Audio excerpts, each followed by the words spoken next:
the discrimination in the industry which is being faced by many women, that if a woman is from the age of 28 to 30, there are high chances that she may get pregnant, and then they would have to give the extra incentive of 6 months. So they would prefer not hiring them in the very first place. Not just hiring, I've had a lot of women coming up to me for advice on how do they avoid getting terminated post the just because of 6 months of maternity leave. Because if they do not return back to the workplace, they can't afford it. So they ask the women to resign. Urban women, they are the, लोग क्या कहेंगे? Should I step out? Oh, my husband's earning so well.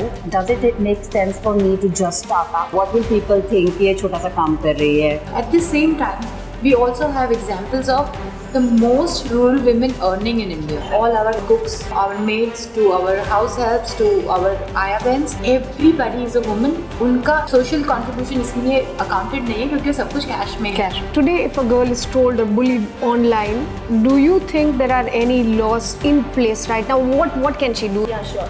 So, Welcome to Women's Social Corner. I am Janvi and this is our latest segment, Turning Tables with WSC. This is a segment where we sit with industry experts. Today, I'm going to sit with CII entrepreneurs.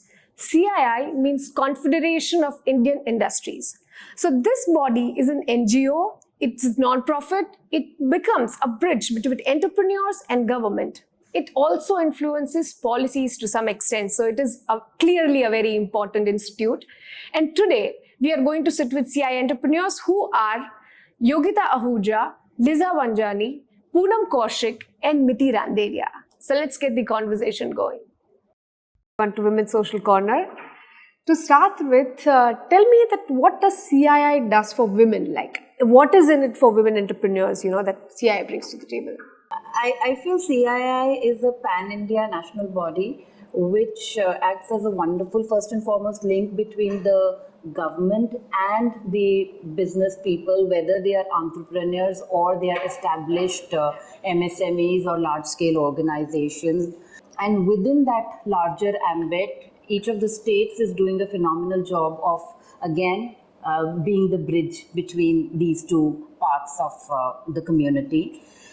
And now again within that there's a micro community which is women entrepreneurs, apart from established women, business women who may be leading MSMEs like we have Poonam here with us, or we may have these startup entrepreneurs like my own self, and then we may have people from who may be. So again, I think Miti, you are the first generation entrepreneur, right? And Lisa has kind of dealt with it, and I think she's in the industry right now.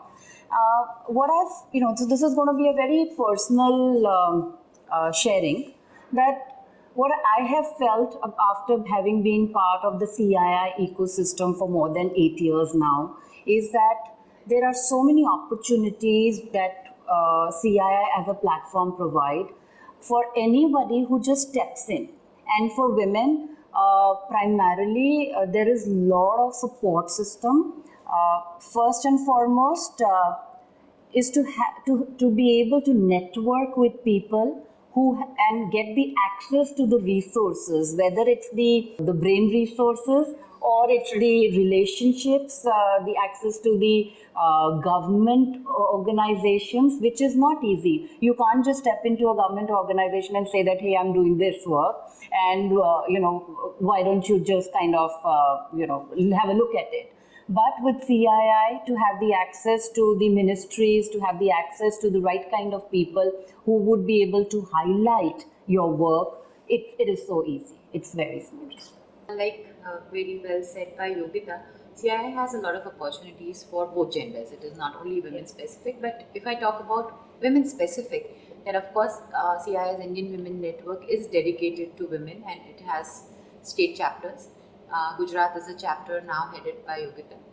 And apart from the Indian Women Network that the CII has, CII has 3-4 very specific programs which can benefit women a lot. The first is the Women Exemplar program, where the rural women of India are supported through CII Foundation, And then whatever they are doing, if they are setting an example, they are also given a Women Exemplar Award. Not only these women, but any women who is setting an example for the community or for the country are awarded in the CIA Exemplar program. Apart from that, CIA also has a program called CIA Women Empowerment Leadership and Development Program. This focuses on capacity building and leadership training for women. And anybody can be a part of it. Yeah. At the same time, CIA has 8 to 10 Center of Excellences. These Center of Excellences are on different subjects. If I may just read out a few names, there are Center of Excellence for Sustainable Development, Competitiveness of SMEs, Manufacturing Excellence, for Leadership, Green Business Center, which is very popular these days, Water Institute, which is only specified for water services, and Food and Agri Center, and also the Innovation and Entrepreneurship and Startup Center. So these are all Center of Excellences which are promoted by CII and can be taken, anybody, be it a woman entrepreneur or a male entrepreneur, anybody can take a benefit. And the Center of Innovation and Startup has a 16 weeks program for training the startups, be it women or men. So I think CII has a plethora of offerings for all the beginners, to SMEs, to corporates, to semi-corporates. So I think they are giving a great platform for the entire industry to come in.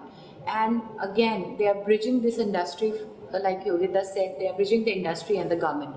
They are a very strong bridge between the industry and the government. True. I mean, thank you for just breaking down it for our audience, because we just think like it's just one body, but it is so nuanced, it is so diverse. And you also spoke about it being a bridge, between the government and entrepreneurs.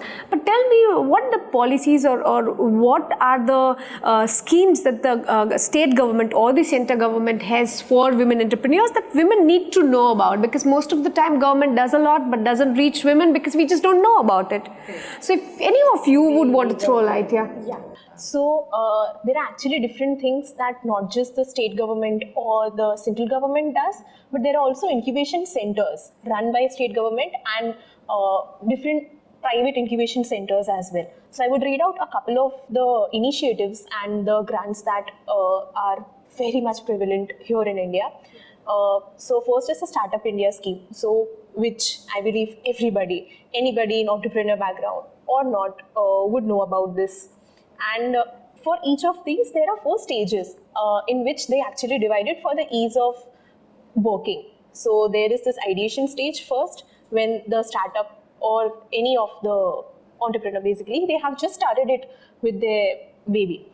The second is the validation stage. The third is the early traction stage, and the last is the scaling stage, when they actually want to scale up in the market and get funding and every sort of thing. The second is the Mahila e-Heart. Now this is actually a very nice initiative by the government, in which there is this platform on which any woman, be it in rural, any areas, this is a digital platform for them where they can sell their products online sitting at their own homes. So that's my heart. So that's a nice initiative where they can showcase and sell their products, basically a digital platform for them. Then there is a Women Entrepreneurship Program by Niti Aayog. And then there is Mudra Yojana for women, in which the women can get the loan up to 10 lakhs of rupees and at a very subsidized rate of interest and everything. The Gujarat government Startup Incubation Center, which is iHub. So I had the opportunity of working with them earlier. So I know that their great initiative of them is We Start. Now under them, they have wonderful opportunities of capacity building, mentorship programs where they can get co-working spaces. It's actually also a benefit of any of the incubation centers. But basically, they not only give the grant from rupees 10 lakh to 30 lakhs. So again, now 10 lakhs is from the incubation center up to 30 lakhs is from the private investors outside the state government track. Now, not only do they give the funds, but they also ensure that the funds are utilized in a manner where they can actually go to the market, they can have very good networks, and when there are any of the opportunities in Gujarat or any nice, so they would want their own startups to be there. And the last one is the She Capital. Interesting. Yeah. I think we have a lot in the bucket in the sense like it's just about women, you know, who have to go out there and utilize all the government And I has. think what has essentially happened is with all of these programs, they've also simplified the process for women. Yes. So while it is gender neutral, most of these programs except WEP and WDP, Women Entrepreneurship and Entrepreneurship Development Program. Okay. What they've done is they do pay enough attention and cognizance now to women proprietors and startups run by women. They ensure that the right from scratch, from the evaluation panel to the mentoring process to the grooming process, they are taken care of very well. So wherever they find that there is a disparity or a gap, they pay a lot of focused attention to ensure that the women come up well. Because I've also been a part of She Rises and Okay. the mentoring panel, and it's a privilege and a pleasure to be there and look at the kind of skill and talent which is being promoted and groomed now by the incubation centers. True. Apart from that, even with the MSME program, they have instituted a lot of stops for women.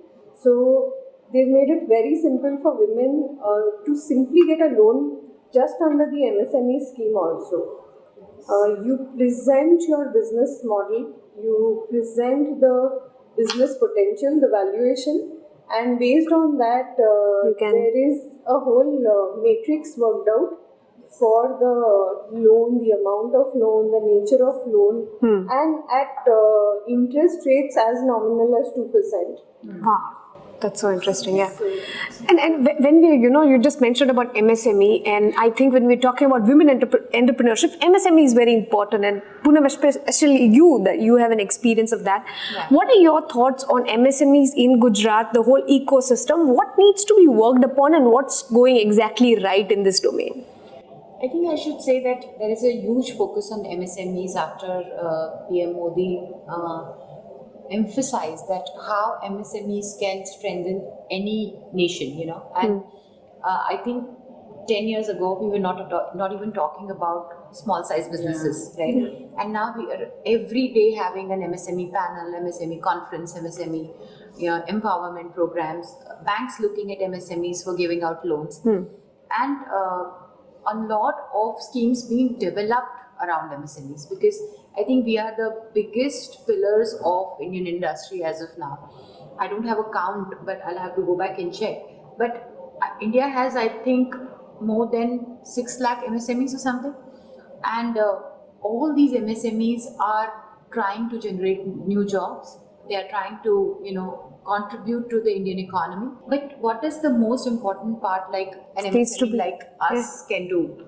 I think, first of all, to understand and realize that we are micro, small and medium, right? Yeah.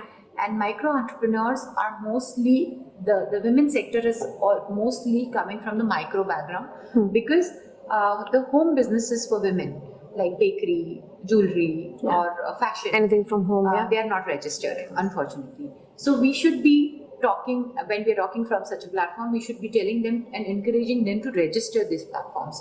Officially take a GST number, name your organization, start taking your money in electronic forms and not cash.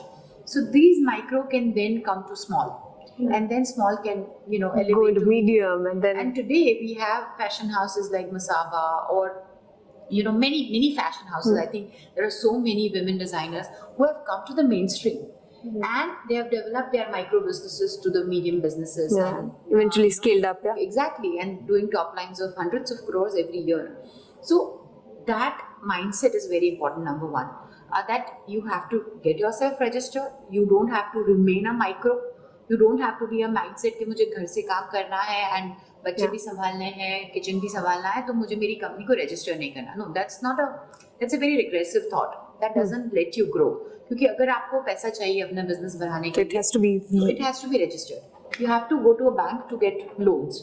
But if your company is not registered at all, and then that registration has to be in your name and not in the husband's name or in the father's name. Very important. So it is, because what happens is that we always rely on the male counterparts to do the groundwork. But no, let us do it ourselves. It is easy. आजकल सारे websites पे, MSME की website पे जाओ, आपको सारा details मिल जाता है, कैसे कंपनी कॉर्पोरेट करनी है, कैसे LLC बनाना है, कैसे प्राइवेट लिमिटेड बनाना है, कैसे सोल प्रोप्राइटरशिप बनाना है, सब कुछ आपको वहाँ मिलता है.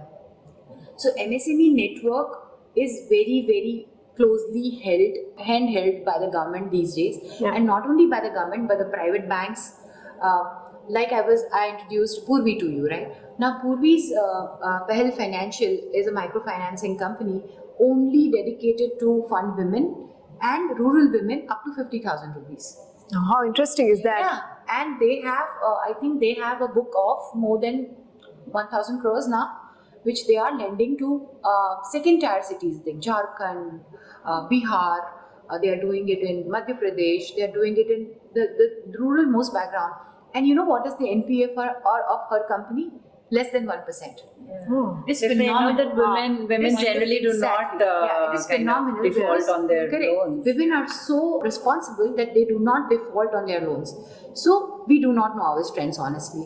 So once we know these strengths, we can- and the finance companies are knowing these strengths, and that's why they are dedicating their companies to women. But unfortunately, the women themselves do not know कि मेरे पास ये strength है, मैं 50,000 रुपए ले सकती हूँ. They start with 10,000, 5,000, 30,000, 40,000, 50,000. धीरे धीरे हिम्मत आती है. Yeah, तो that's how they. वहाँ से उन्हें एक माइक्रो से स्मॉल बनने का हिम्मत मिलता है, या एक एंटरप्राइज चलाने का हिम्मत मिलता है.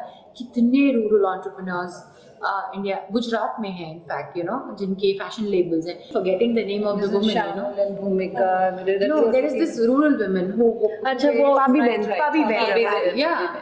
And she's excellent, and now she's given jobs to so many. So this is the power of MSME. This is the power of recognizing that today I am micro, I can go to small, and then I can elevate myself to medium, and then take benefits. In fact, that's where I'd also like to add the responsibility and at the same time contribution of organizations like CII, because as Poonam said, that there is lack of awareness, and bodies like CII actually bridge that gap once again, where we have so many programs which are dedicated to building awareness amongst the entrepreneurs, again, men, male-led entrepreneurs or the female-led, but generally the idea, as she's rightly said, that women are mostly confined to their homes, and when you're doing a home-based business, again, somebody has to kind of reach out to you and tell you that there is some, there's benefit out there. Come and avail of it. It's right there for you. And that's where the awareness program, sensitization, all of that comes into picture. And bodies like CII are playing a wonderful role. Specifically, I've been part of CII Young Indians, CII IWN now. And we have this numerous program which kind of build those awareness amongst women. And I think not just that, the other way around also, the industry representations for what should be done to encourage women into businesses Is also adequately being taken up by CII with the government. Yeah. So be it any law which comes in, even I remember a couple of years back when the Maternity Benefit Act got amended, Yes. they gave a very practical representation to the government on what would be the pros and cons. Because practically, if you think of it, while we can have such kind of a law in place, practically for the micro and small organizations, it can be a big challenge as well. Now, CII was the only body who said, look, you need to do a balancing act. Yes. yeah. So they have taken up very, very critical matters as well, and on both sides. Yes. True. I think that's why we need bodies like CI, who can do this job. True. These policy suggestions are very important. It impacts everyone. Exactly, because not every entrepreneur can reach directly to the government. So it also comes to us. There is a feedback for MSME policy. Is there anything that we want? Is there any issues that we are facing? So I think we can we can very openly discuss it within the CII forums, and the state bodies then give a recommendation every year to the government. I think True. you also have a point. Yes. So I believe that when we speak of policy decisions, I believe that the representation of women in making the decision is utmost important, because we cannot expect men to know our pain points and what are the pain that we are going through on a very regular basis. So the inclusion of women in policy decisions first is utmost important. Secondly, we have also seen that there are many entities which have adopted the policy of menstrual leave. So even the private entities, for let's say for example Adani, which was first in Gujarat, and now even our company, we have a policy of work from menstruation. So I can work from home if I wish to. So again, that's an option, and it's a very good initiative. I would say that we are progressing through it only and only when we have women representation in the policy making. Secondly, I would like to say that earlier, the scenario how I remember is that if we see that a woman has 51% stake in a particular company and the rest 49% stake is with the husband, the very common perception would be that the woman is sitting at home managing the home, and the husband is actually there working and actually managing the entire business. Put up this point. Yeah, because that's a very perceived notion, because that is how we used to work earlier. But now with the resources available, plus the awareness in the market that women should be put forward in the forefront, and they can do things that they want to. But again, on a counter aspect here itself, I remember a particular advertisement of Paytm. So in case if you remember, before 2 or 3 years, Paytm had this wonderful social experiment, The Divide. So they made an experiment of around 30 to 40 people, and they stood in a line, and then they initially started with very common examples as to what have you done in your early life, who has played this and that, and then they eventually went to the financial aspect particularly, and the questions were very direct, like do you know the difference between mutual funds or SIP, who knows, the questions were very financial centric, and the gap was such that it can be visibly seen. And then women were actually questioning that, I wish I had learned this earlier. I wish I would have taken control of my own life way back before 10, 20 or 30 years. So that's the kind of social experiment that we see on a reality based. But if we are progressing as a society, I believe it is our responsibility as well as an individual to ensure that we decrease the gap with each and single passing day. And now that you reminded me of that ad really gave me goosebumps when I saw that. Yeah. And now that you brought the topic, is there anything on the financial side that you think women should learn it early? Anything that you would want to share from your own experiences? I think first and foremost, women should learn to take control of their own finances. A lot of times you see that a woman is working, whether salaried or running a business, a small micro business or whatever. The accounting part is kind of outsourced. Maybe it's forced outsourcing. Maybe it's because I don't know about it. So a male person is kind of male member of the family or the extended family, if at all there is no male, would be taking care of it. The moment if you're earning salary, आपकी salary आती है, आप दे देते हो, और उसके बाद आप अपनी सैलरी में, अपनी ही कमाई हुई सैलरी में से उनसे पैसा मांगते हो for your own pocket money or for to spend it wisely. The moment you take charge of your own finances, the moment you know that मुझको म्यूचुअल फंड, मतलब मुझको ये पैसा 20% म्यूचुअल फंड में डालना है, 30% मुझको स्टॉक्स लेने हैं, या थोड़ा सा मुझको गोल्ड खरीदना है, the moment you start taking those decisions, initially, it's okay. I feel that you may end up making a mistake. You may end up losing some money in some mutual fund or in some stock. It is okay. But when you make mistakes, you learn. And when you learn, you become even more confident. And then gradually that the road to financial independence is to be able to take those decisions, take charge of your own money, first and foremost. So yes, like Yogita said, having been in HR for so many years, we've come across a lot of cases within the corporate sector itself of very, very highly educated women workforce, wherein they still have to conform to the societal norms, and they have zero knowledge of financial literacy.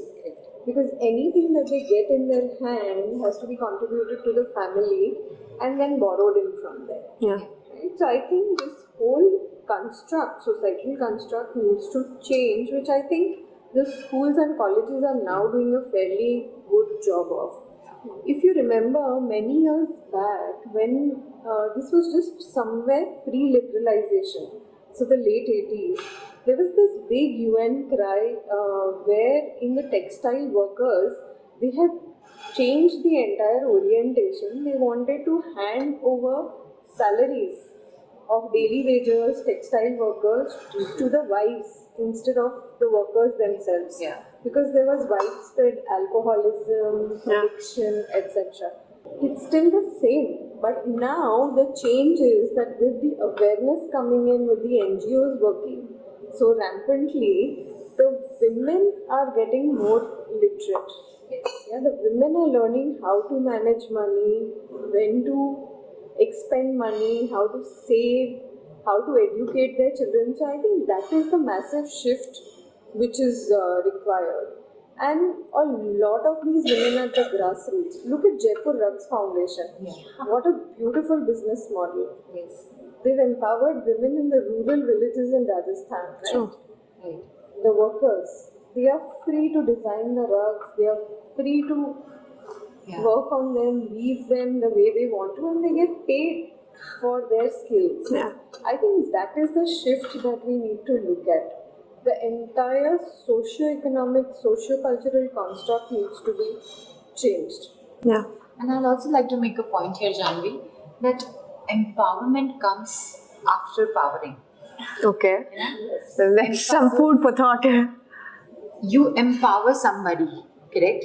But the power is within you. Yeah. So once you explore the power within you, you will empower somebody else. So the first thing is that financial, social, emotional, every power has to come within you. If you think I'm powerful enough to do this, why men are powerful enough to take decisions? Because this is how the social construct is. This is how the conditioning is. And what is the woman conditioning? Which is definitely changing now. I'm not conditioning my daughter to be asking money from her husband. No. Exactly. She knows for the fact that she has to be earning when she grows up. So that is the power I am passing on to her. Now, if she wants to empower somebody else with the same power, she's free to do so. Yeah. But first, She has to have that. Yeah, first step is to at least power yourself, at least understand that I have that power myself. And on the financial aspects, of course, the financial literacy goes at the first place. अगर आपको independent होना है तो financially literate होना ही पड़ेगा. And Paytm advertisement is a classic example of how we are not doing it. At the same time, we also have examples of the most rural women earning in India. Yeah. Exactly. All our company buys, to our cooks, to our maids, to our house helps, to our ayabens, everybody is a woman, and उनका social contribution इसलिए accounted नहीं है क्योंकि सब कुछ cash में है, लेकिन वही कमाने वाली है, वही कमा रही है और उसके पास ऑल्टरनेटिव बिजनेस प्लान है. आई एम टेलिंग यू, जो हम यहाँ बैठ के नहीं सोच रहे हैं. The second point I wanted to make is कि अगर आप बिजनेस करना चाहते हो, आपके पास एक ऑल्टरनेटिव बिजनेस प्लान होना चाहिए, because not every business plan work. Not every plan that you think of will go bang on, be it a man or a woman.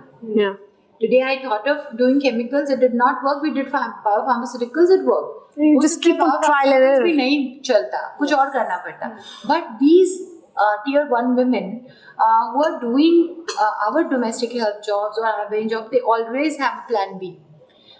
They always know अगर मुझे झाड़ू पोछा का काम नहीं मिल रहा है, मैं एक घर की रसोई पकड़ सकती हूँ या मैं उसका बच्चा संभाल सकती हूँ. एंड हम उनके ऊपर फेथ रख देते हैं.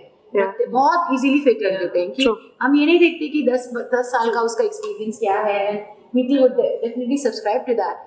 But we give them that power, and then they definitely empower the other generations in their families. So it has to be from the bottom of the pyramid going to the top of the pyramid, where this power turns into empowerment. Yeah.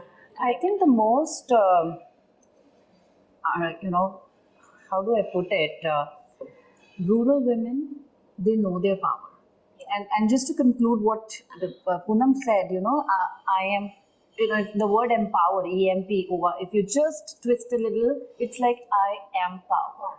And I have always believed that you really can't empower somebody who doesn't want to be empowered, And it all starts from self, If you look at it, urban women, they are the, log kya kahenge? And should I step out? Oh, my husband's earning so well.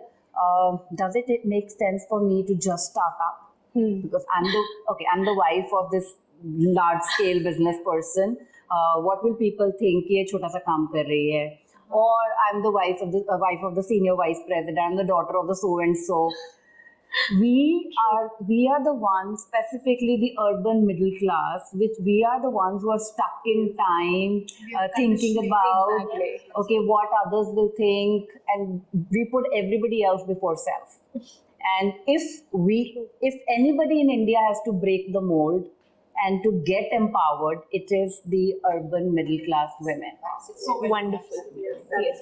That actually reminds me of one of a classic movie from Kutch, which is Helaro. So, which was actually a wonderful movie, and it actually depicted what we're actually having conversation of. Right. How the woman took control of her own life just because she wanted to. Yeah. And you rightly mentioned Jaipur Rugs as well. I had the opportunity of seeing it just last month at Shape South Asia.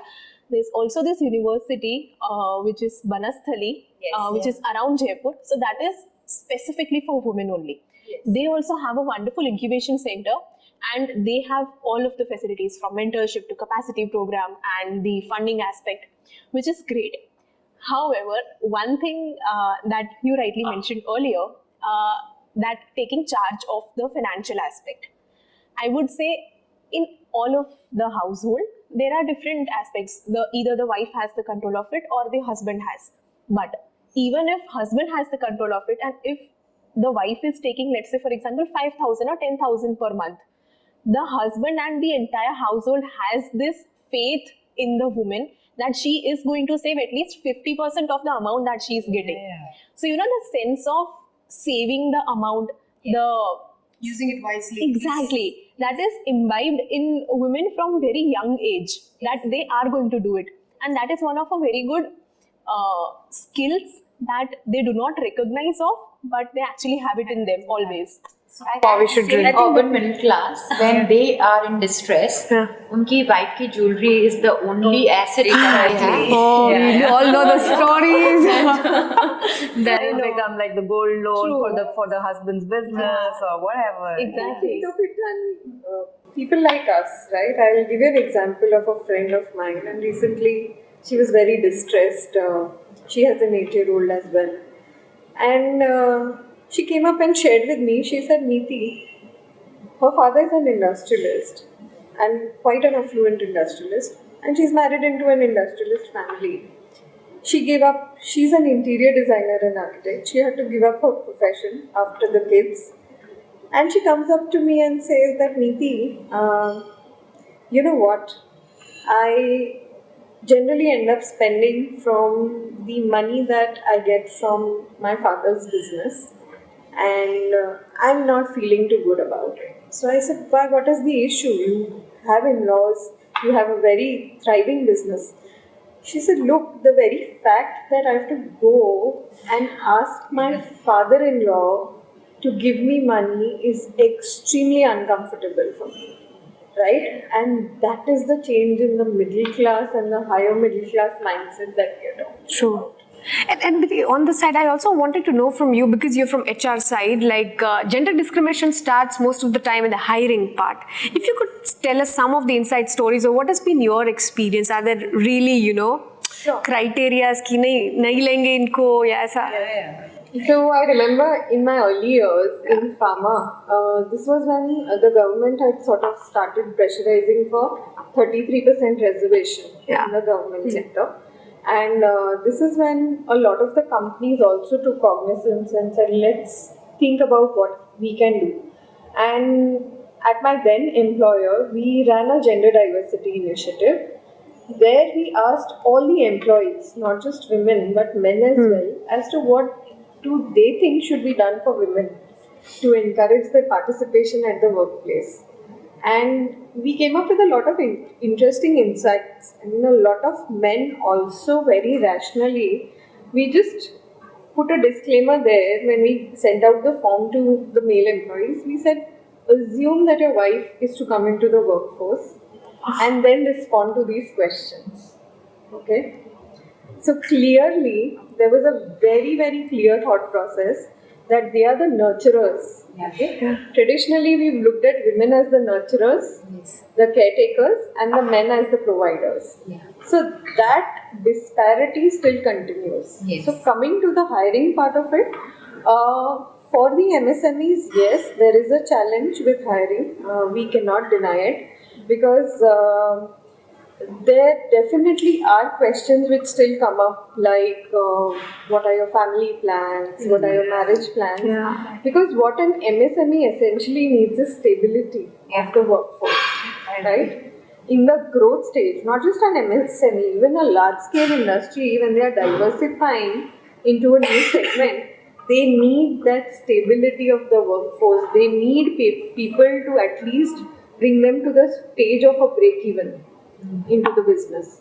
So yes, there are still these questions which pop up in the industry, but practically a lot of startups are now designing their structures and job roles in a manner where they can assign more flexible jobs to the women in the workforce. I think it's also industry-wise. Yes. You know, you cannot generalize that every industry has the gender bias. There may be gender bias, but there will always be industries which will have more gender bias vis-a-vis less gender bias. Specifically, for example, IT and IT-enabled industry, you will generally see there are many more women working because they are able to afford remote working, they're able to afford flexi working vis-a-vis a manufacturing sector where women have to be on the ground 24/7 shifts. You know, again, if they have to hire women on the, what do you call that as, what's the manufacturing place in the factory called? The shop floor, right. On the shop floor after 7 o'clock, it means they have to provide for the transportation. They have to ensure that their meals are taken care of. They have to ensure that when they are working on the shop floor, their safety, their security, everything's kind of taken care of. Which means, from a hiring perspective, if you sit, if you empathize with the employer, you would think, yeah, let's hire men because then I don't have to spend so much or invest so much. And then even if I do all of this, there are government laws. वो तलवार मेरे sir पे हमेशा लटकती रहेगी. So we have to also find a balance between the two and ensure that everybody is moving in the right direction and we coexist. We do not, women also, I think as women, we do not want to exist by eliminating men. We want to coexist and find our own place under the sun based on our own merits, based on our own strengths. Hope the HR specialists understand that. Yes, absolutely. So coming from a legal background myself, I have seen the discrimination in the industry which is being faced by many women because they have this tendency that if a woman is from the age of 28 to 30, there are high chances that she may get pregnant and then they would have to give the extra incentive of 6 months as per the law. So they would prefer not hiring them in the very first place. Yeah, you're eliminated without Not just hiring, I think even resume. hiring, Okay. when they actually go on maternity breaks, there are so many incidences. I've had a lot of women coming up to me for advice on how do they avoid getting terminated post the Just because of 6 months of maternity leave. Because if they do not return back to the workplace, especially in the micro and small sector, the SSI sector. They can't afford it. They can't afford it. Yeah. So they ask the women to resign. Yeah. Okay, I'll give you an example of a very famous school. I'm not going to name the school. So I was hiring, so I run a center for learning and training, and I was to hire a teacher. So one of the candidates, she came to me, and we had, like, the conversation was going very well. And then I got to know that she's just resigned from this very prestigious school. And finally, everything went well. I said, okay, when can you start? And she said, ma'am, now that you've given me the job offer, I'd like to tell you that I am 5 months pregnant. I could not make out because, and I said, how does that matter? She said, it matters because I have been forced to resign from this school after the day they figured out that I'm pregnant. And so the school did not, so the moment she figured out that she was expecting, the same very day, she went to her HR in the school and she said that I'm expecting. And they looked at, what was her joining date. The probation period was still not over. So they did her full and final the very same day. She wasn't allowed to get inside the class. She was made to sit in the school administration department for next 4 hours until they finished off her, everything full and final. Took money from her. Not even gave her some notice period amount or something. They said, you'll have to pay this much, which will get cut from your salary. So please go now. Breaks my heart, like just listening to that story. So she said, if I just thought it's important that I tell you. But it's also, let me tell you now that if I work with you, I will be able to only work till the 9th month, and then I may have plans to move on. Yes. I said, it's okay. Give me the best of these next 4 months. We will work together, and now we have built a relationship for life. Wow. So interesting. And you talked about this incident, and if we had the right policies, then the outcome could have been very different. Yes, absolutely. So when we're talking about policies, I'm really reminded of politicians, and that's where I would want to know from you, who is that one politician that you really admire for the work that he or she has done? I think late Srimati Sushma Swaraj ji has been one of my favorite test politicians. One, she made politics look so much cleaner to me. That's number one. Number two, she did not, the way she, when she was the Minister of External Affairs, I remember as an Indian, so there's one incident which kind of took the cake for me. I always admired her. I did not know why. The moment I would see her smiling face with this big bindi come on the television screens when she was in the parliament or otherwise, it would be like, she's like my mom. She's like, she's somebody would think that she was so relatable. And I was in Switzerland with my family, and we lost, so my husband and my son, they lost their passports. Somebody just stole it. And this was like 10 o'clock in the night. I don't know what came to me. I just tweeted and tagged Sushma Swaraj ma'am.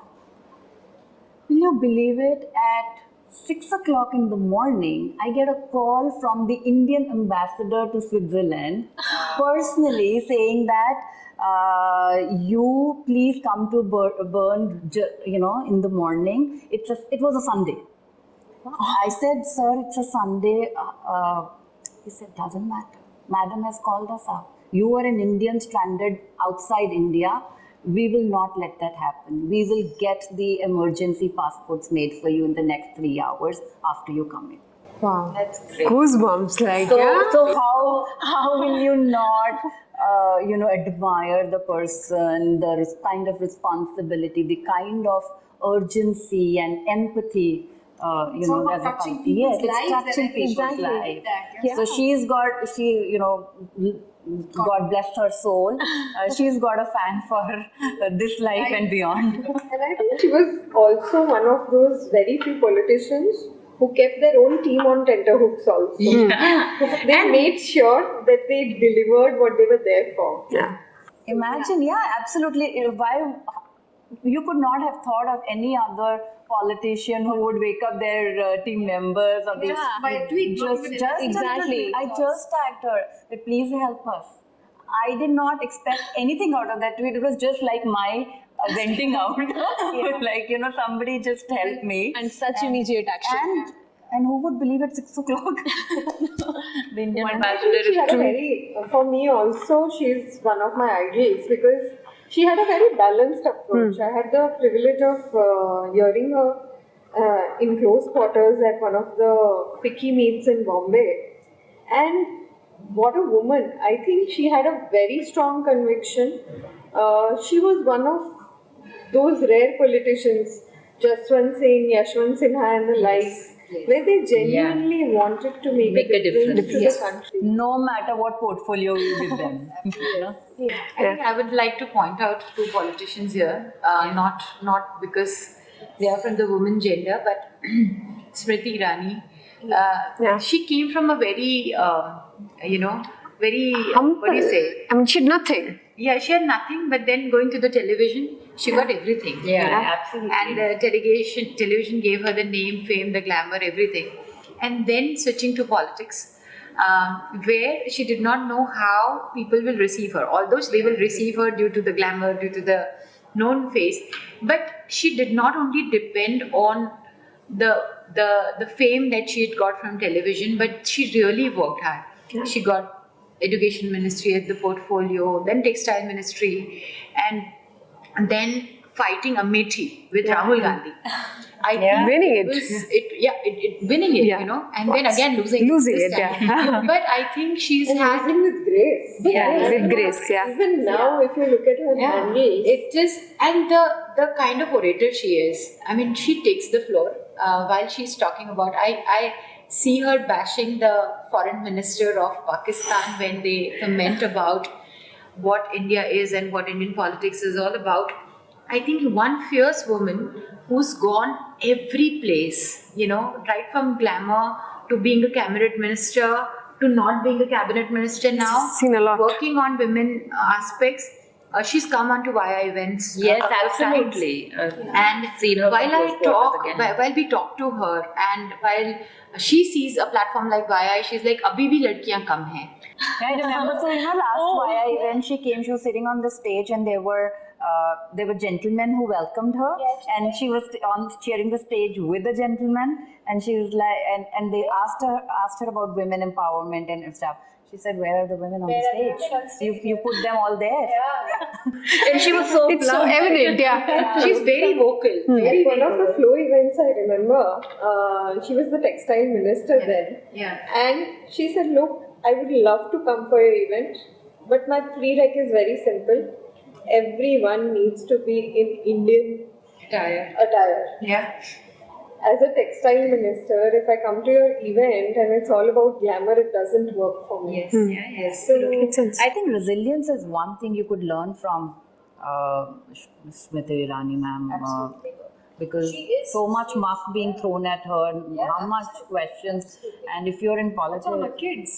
also on everything. I think every aspect, her education, her experience, and then you take it all with your chin up. That is one thing we And women that is exactly entrepreneurs- not only women, but each and every one of us should learn this, because we see employees now in our organizations, which are Gen Zs and now whatnot. They do not take criticism a bit, and versus them, look at the politicians. They take criticism every day. There is an absolutely brilliant case study. I said they should look at the politicians and they should look at the culture that they work in, True. where they are very, what would I say, very politely said that you have not done what you are expected in this 3 months. Correct. And then they would say, "I don't want to work with you." Versus somebody's kid being targeted, somebody's husband, somebody's education, somebody's being a woman, is being targeted every day. I was interviewing a politician and she told me that our first job is कि कोई गाली भी दे दे तो हाथ जोड़ के sir झुका के बात करना पड़ता है. Like that's the primary rule if you want to be a politician. Right? I see on Narendra Modi ji's post every time where people are abusing him. Online, offline, and everywhere. He's the Prime Minister of India, but still, अगर उनको भी कोई abuse कर सकता है तो हम तो कुछ नहीं है, और उसको भी इतना ग्रेस से लेना और फिर भी उसी जनता के लिए काम करना. I think they need a big heart. I think even Mr. Jaishankar, for that matter. Yeah, he's my favorite. He's my favorite too in the current. The way he's put India on the map, not just India, but what ancient Indian wisdom stands for. Yes. What our values and cultural roots are. I think it's a phenomenal job that he's doing. True. Absolutely. Was there any a politician you wanted to mention about, or was that it? So, politician, of course, because now she's the second generation. I feel second generation because she's new, and I want to talk about Charu Pragya. We see her every day in any of the talks at any media houses, and we've got the opportunity to host her here at Shira IW and twice. IW and twice. What a woman! I think she is one exemplar person. Being into a woman, being into politics, and talking to this generation and replying this generation in their own tone. आप क्या कर रहे हैं? You know, and I love the way she explains what politics is to the newer generation. And the first time when I was interacting with her, the first time I got to know how they see the country growing and what is their agenda. Why they do this politics is not for the seats, is not for coming into power, but for how in a big country like 150 crore people, how you have to get one sector above the other. How you have to get the rural people to this level and then this level से यहाँ से यहाँ, because वो लोग ऊपर आएंगे तो India economy grow करेगी, इनके वोटर्स ग्रो करेंगे. हम लोग कभी उस एस्पेक्ट से हमने कभी पॉलिटिक्स को नहीं देखा था. बट अगर वो लोग, then I ask myself that question कि उन्होंने जो बताया, अगर ये लोग ये नहीं करते होते तो हम इंडस्ट्रियलिस्ट तो नहीं करने वाले थे. We would not do it, right? We would do it. हमारी इंडस्ट्री जहाँ लगी है वहाँ के लोगों को हम नौकरी दे सकते हैं, बट उनको एम्पावर करना, उनके लिए पानी, बिजली, एजुकेशन, हेल्थ इंश्योर करना, this is what politics does, and this is what this generation of politicians explain to us, which is phenomenal. I think I really admire her. So I believe Narendra Modi, of course, the Prime Minister of India, who has the foresightedness and is leading a country in a very correct manner and on a very right time, implementing the Digital India policy, and also Mr. Rajiv Chandrasekhar. Now, the reason being that India, despite being the largest population country, we still have managed COVID-19 very flawlessly, and now that we are already there on the radar to fight the cyber crimes as well. So as a cyber advocate myself, I see this as a very progressive manner, because the other countries like Europe and US who have the privacy laws already in place, we are here as well, and we are already thinking of having an AI Act, which is actually a very as a developing country, it is a very foresight and nice vision to have, and we're also having the same implemented. Now, since again, now there are also, you know, the other drawback that comes to manage all of the sectors, be it MSME, be it the startup or any other industry, which is one of the reasons why the DPDP rules are also yet to come. Like, the penalty for each breach is of rupees 250 crore. So they also understand the fact that we have the disparity in India, despite having wonderful unicorns in India itself. But looking at the other aspects as well, they are giving very good enough time for the industries to build the compliances that they actually need to have.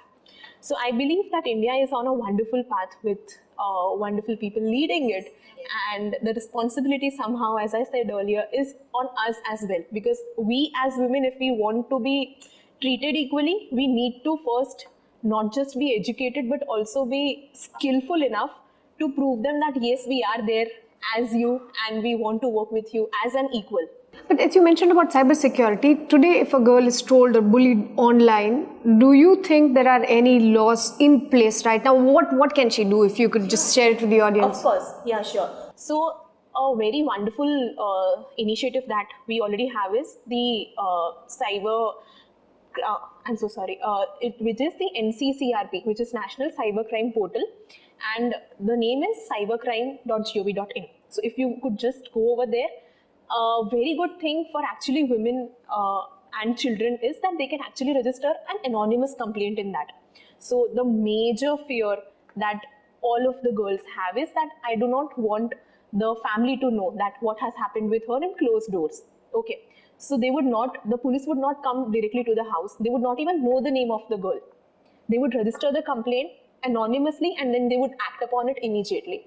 Secondly, if you do not want to go there, just call 1930 helpline, which is 24/7 helpline. And I am proud to say this, that in Gujarat, we have 30 people working on the 1930 helpline constantly round the clock. Yeah, so that is a great initiative. Secondly, in case if, as you rightly mentioned, that the girl is bullied or anything, there are laws as well. Cyber laws, we already have it in force.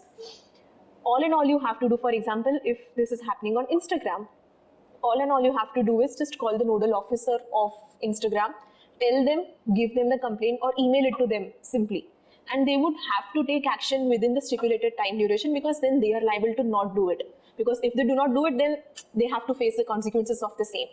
So, and again, you can any day approach the state cyber cell or the cyber cell or the police station at the max at your nearest location wherever you're situated, and report it to them in person as well. Lastly, for calls, if I may say, because now that is also on a very increased basis that we receive spam calls and everything, one of the initiative by DOT, which is Department of Telecommunication, is Sanchar Sathi. All in all you have to do is just go over there, just write the contact number of the call that you're being received and being spammed or whatever it is. They will also take the action immediately. So these are the steps that everything is being taken. I think they're very helpful, like when shared with a larger audience. One of the few last questions, like which is that one entrepreneur that you really admire and why? Vandana Luthra. I think ever since I was a college kid, I think one of the first, when you think of women entrepreneurs, there are not too many who would come to mind even today. Which is an irony actually in a country where we have so many women entrepreneurs. To look up to women entrepreneurs, it's a thing. It's a challenge. However, I do remember that ever since I was in college and I started working, there was one name which would always pop up, and great thing that she did was she started the venture with her own name. It's Vandana Luthra, Curls and Curves. But what I realized after going there with some or the other family member early, I got introduced to it early on. Kisi ko facial karana hai, kisi ko kuch karana hai. But I realized that today we are talking about physical well-being, physical fitness, and the body sculpting and stuff like that. How to look good, feel good. She thought she had that idea, decades ago, and we've all grown up with it, and there came so much competition. However, the lady, she'd never went on blowing her own trumpet and went around the town. You would not see her on TV screens. You would not see her in newspapers every second day, like a lot of today's entrepreneurs or successful business women or men. But quietly, she's been just growing, and there's this whole industry which has been built, around the idea that she had. I think I would like to talk about Falguni Nair. She's one epitome of strength, because I feel that where she started and when she started, we always think, अब तो मैं 30 की हो गई, अब कैसे नया business करेंगे, 40 की हो गई. She started at a phenomenal age, and the way Nykaa has been built, Her daughter has also joined her now. And I think a lot to learn from women who want to start late and also want to make it big. I think Kiran Majumdar Shaw, because I've been essential part of my career has been in pharma as well.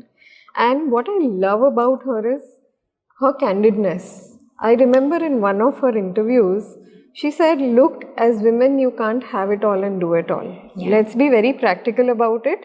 If I did not have a family which would support me, if I did not have a husband or a mother-in-law who would look after my sick child, I would not have been able to build Biocon at the level that it is currently. And I think that is the level of, it's good to show the rosy picture, but it's also good to have women understand the practical realities and challenges. And that's why I'm in awe of her, because she's very practical with her approach. So, my most favorite to whom I look up to would be Sudha Murthy. Being a social entrepreneur herself, she is, as all of us would know, the first investor in her own husband's company, Infosys. And again, as we rightly talked about, she had saved a lot of money, and then she gave completely to her husband, stating that this is 30,000-40,000 rupees, all of that I have, build. And then we saw a wonderful entrepreneur becoming, and now that we have Infosys. So yeah, that is one. One of the pride of India. Exactly. And the reason why I really admire her is because of the culture and because of the nature that she still has, the kind of the grounded behavior that she still goes, the kind of the Indian culture that she carries. She would wear a sari, go at an airport, and she would still do it with all the grace, despite having all within her. So I believe that is the kind of tenderness and also the strength of years of a woman which she can have both. So that's what I look up to. Last question. What's that one skill that women need to have or need to learn if they haven't yet already, whether they're entrepreneur or not entrepreneur? I'll go first. I think resilience. For the simple reason that we are still in a phase where, in general, at large, we are still breaking the glass ceiling. So the first challenge is to break the glass ceiling, and then from there on take on the rest of the challenges that any business person would face. So I think resilience is the number one attribute for a woman to have. I think the only skill, the first skill that if at all woman is looking at developing herself is to learn how to manage her finances. It is very, very, very, very important. How to make your own money, how to save your own money, and not only save your husband's money, but your own money. And how to spend it, and how to spend it well. And also, if you have to multiply that money, how would you do that? It is very, very important. I believe the art of saying no nicely, which is very important when you go in any corporate or, be it entrepreneur or any working professional as such. You need to understand when to stand up for yourself and when to have that barrier of telling no very bluntly, and then also doing the work as and when in case if we have to. So that's okay. And, I think she stole what I had to say. However, apart from, along with it's closer to resilience, it is also about women have to stop feeling guilty. For a lot of things, specifically for going out there, being herself, for thinking about herself and for her own growth. A lot of times, rather most of the times, whenever we are on a growth path, which is outside the house, I think guilt is what which pulls us back, pulls us down, makes us feel sad, makes us want to overcompensate in different ways. I think we have to stop feeling guilty about who we are and what we aspire for. I would just like to add one thing, and the fear of judgment. I believe that the woman does not need to have, because since childhood, a girl is tamed and trained to sit in a particular manner, to behave in a particular manner, to have the attribute in public in a particular manner. But at the end of the day, it is your nature that matters, and not the judgment of the society that matters in any of the particular manner. So, yeah. And thank you for bringing that bang on point at the concluding time. And yeah, thank you so much, all of you, for giving your time and your insights. And for more such discussions, keep watching Women's Social Corner. And thank you on behalf of CII Indian Women Network for having all four of us here. Yeah. It has been a pleasure to be with you, Janvi. Thank you so much for initiating the conversation.